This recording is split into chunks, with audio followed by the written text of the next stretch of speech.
Nagalok naman ng 10 milyong pisong pabuya ang pamahalaan sa sino mang makapagtuturo sa kinaroroonan ni Charlie Atong Ang na naharap po sa patong-patong na kasong kriminal kaugnay sa paggawala ng mga sabongero.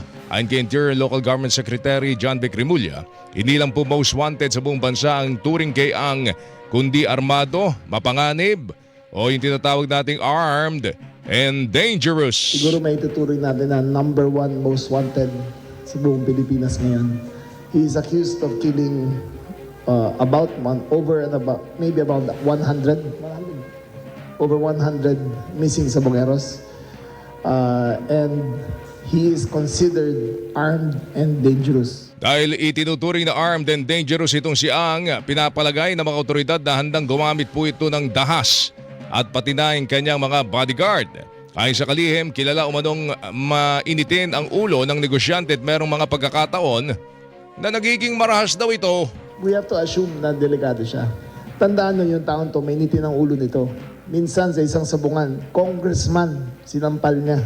He has violent tendencies. Ang pagkuha ng baril ay sa ganong karaming pera, madali para sa kanya yan. At madali siya kumuha ng mga security na bibili niya kalang loyalty.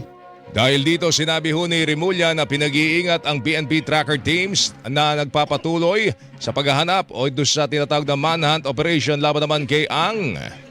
Gagawin ng pulis ang lahat para proteksyonan ang sarili nila sa kakayahan ni Atong Ang.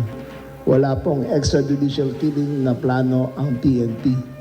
Mag-iingat lang po ang ating mga kawal na hindi sila mamasaktan. Tinig po ni DILG Secretary John Vic Remulla, humihiling na rin ang PNP sa International Criminal Police Organization o Interpol na maglabas ng red notice laban naman kay Ang, bagamat naniniwala ang mga otoridad na nasa bansa pang negosyante.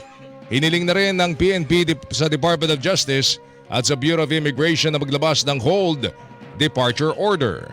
In case na makalabas ng bansa si Atong Ang through the back door or wherever, other countries or the members of Interpol may arrest him. Tinig po ni Police Major General Robert Alexander Morico, siyang direktor ng PNP Criminal Investigation and Detection Group.